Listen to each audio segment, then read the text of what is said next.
Exactly. I want to go back. So normally when we do these interviews, it's really important for us to get to know you as a person, right? Yep. And we can talk dog training. I'm a Capricorn. And Capricorn, loves long walks on the beach. Long walks on the beach and books about Europe. And books about Europe. He loves chocolate parfaits. Okay. So what we like to do is we like to get to know your story, right? We like to get to know who this person, because you are one of the most influential dog trainers. I don't know. Well, I just on the internet. I just got a big mouth. I think that's fair to say. Sure. No, I think it's fair to You say. talk a lot and you record it, right? Like, so that's good. But there's a lot of people, especially I mentor a lot of younger dog trainers, and Nice. you know, like I haven't followed you as strictly as Mariano has. That's fine. But as I learn your stuff, as I get to do it, I go, all my people that I mentor, they love the shit out of you, and I'm just like, oh, because you were this king of content over the last 15 years. So it's really important for people, whether they love you or whether they hate you, Which is fine. At least have an opinion. Yeah, but also radio business. Yeah. There you go. But it's also important for us to get to know you. So I want to ask you this question. Absolutely. You can go as far back as you want. Sure. Tell us who Jeff Gellman was before dog training. Sure. So I think if you ask me, like, where does my work, like, what's the most, work ethic to me is everything. Okay. Right. So Right. when did that start?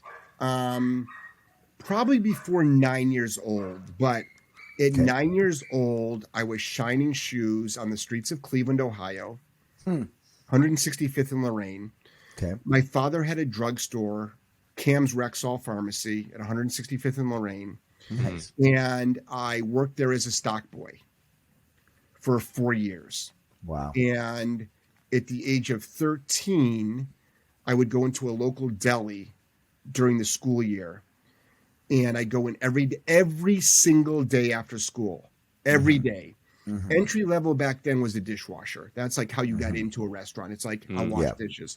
Every day I got to know. And then finally I just said, and I had a couple buddies that worked there. That's how I like got my in, you know. And then finally I said to them, listen, I'll work here for a week for free. Which, by the way, I think is going to be, we can get into that, is the new model of career. You should literally pay people to work at their company. Why are you paying a university when you can pay, like, I want to be in graphic design, go pay, not just intern, literally pay them to work at a graphic design company. It's like why are you spending all this money on college? Right. So, like a shadow, right? Exactly. So then finally I said, listen, I'll work here for free for a week. If you like me, you hire me. If you don't like me, just let me go, and no hard feelings. 4 years later, I was the night manager. Nice. So that was, and then I had about 2 or 3 other jobs. I grew up, I was quote unquote a bad kid in the 80s. Okay. So I grew up on, big hair rock and roll. And, I graduated high school in 1984. I'm 55 years old. And I don't remember the last couple of years of high school because of my lifestyle. And I've been sober for 30 years.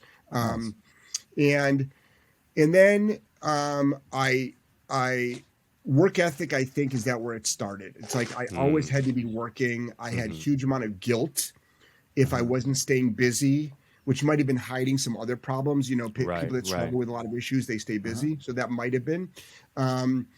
And then when I went to university up in Rhode Island, I had a mutual agreement that they wouldn't press charges if I voluntarily left. So I decided to leave. I decided to leave. And then I got into the restaurant business. And then I decided, I think at 1986 or so, I decided to just start my own business. And I was actually in the hosiery business, literally pantyhose. I thought that's what I had a pantyhose delivery service. This is before the internet, and literally people, when you're working in the financial district, and women can relate to this, maybe not now, but back then, if you even get a tear in your pantyhose, like you're toast for the day. Like those have got to be fixed. Yeah. So people would fax me in their orders, and within an hour or less, they had pantyhose. Wow. That was one of my things. And then Pre-Amazon people. So then the pantyhose, this is way before Jeff Bezos. I remember when Jeff Bezos started because I actually was selling books back then. And That's actually, funny. I actually got books through his place. There was a major place in Chicago that did all of his shipping. So anyway, and then with hosiery came lingerie. With lingerie came dancers. With dancers came Jeff. We're having a hard time getting outfits, shoes, accessories for the strip clubs. With that came that. And then that segued into the adult business for 15 years. So I was not involved in talent. I would sell. So I literally bought and sold. I imported a ton of toys, fetish wear, all the stuff that's talked badly about, but it's very public information. Just Google my name and it's out there. It was called Miko Exotic Wear. I'm very, very proud of it. Best place for sexy gifts.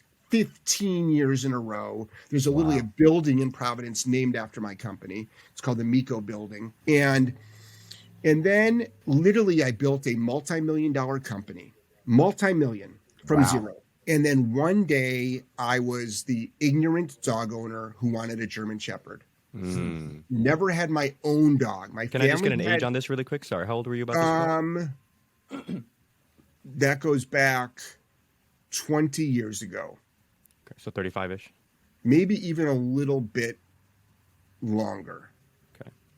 But I've been professionally dog training for about 20, and I got into dog training maybe 1 or 2 years after I owned a dog. So I got a dog from a backyard breeder, and I've got no problem with backyard breeders. Zero. Absolutely none. That's not my, like this whole backyard breeder, this whole puppy mill stuff. That's not my gig. You know what I mean? It's like, whatever, get your dog wherever you want to. It's your personal choice, and I'll just help you with it.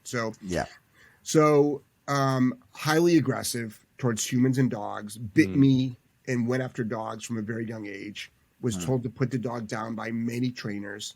And finally I found a guy in Boston who doesn't train anymore. And he said to me, Jeff, you actually can say no to your dog. This was news to me. It was a news flash. It's like, you can? I didn't know that. So I gave him my dog. Real quick, before you go, what were you doing with this dog in retrospect? Sure. I was over obedience and redirecting and doing all the things that we all know now make it worse, but not by default. By default, because I was just listening to the professionals. Right. And what were you reading books at the time? Were you hiring trainers to help you? There was some books, but I was more going from trainer to trainer to trainer. So I tried courses. So finally I found this guy and I did a board and train, and he saved my dog's life. And then I would go up about 3 times a week, maybe 2. I would drive an hour and a half there each way. Wow. After I got out of work. And this is when I was in the adult business, and literally just to take his class for free. And the guy didn't have the best personality, let's put it that way. But his dog training skills was old school, learned from Europe, and didn't use remotes, and literally got really well-trained dogs and out of his stuff. So I said, you know what? If I just use my personality and basic to average to decent skill set, I probably can make a living. And I remember and knowledge of sex toys. I got my first client. Literally, my dog was in a downstay. I was on the east side of Providence, and someone said, I wish my dog can do that. I'm like, I can help you. Yeah. I said, how much is it? I said, I don't know. Let me just start working with your dog and we'll figure it out. That's how I got my first client. That's awesome. That's really cool. I went from a multi-million-dollar business to, I was so burnt out. I was so burnt out from it. I literally said, if I can make $500 a week, multi-million to $500 a week, I will literally walk away from my business. Walk away. I did sell some stuff, but definitely not Sure.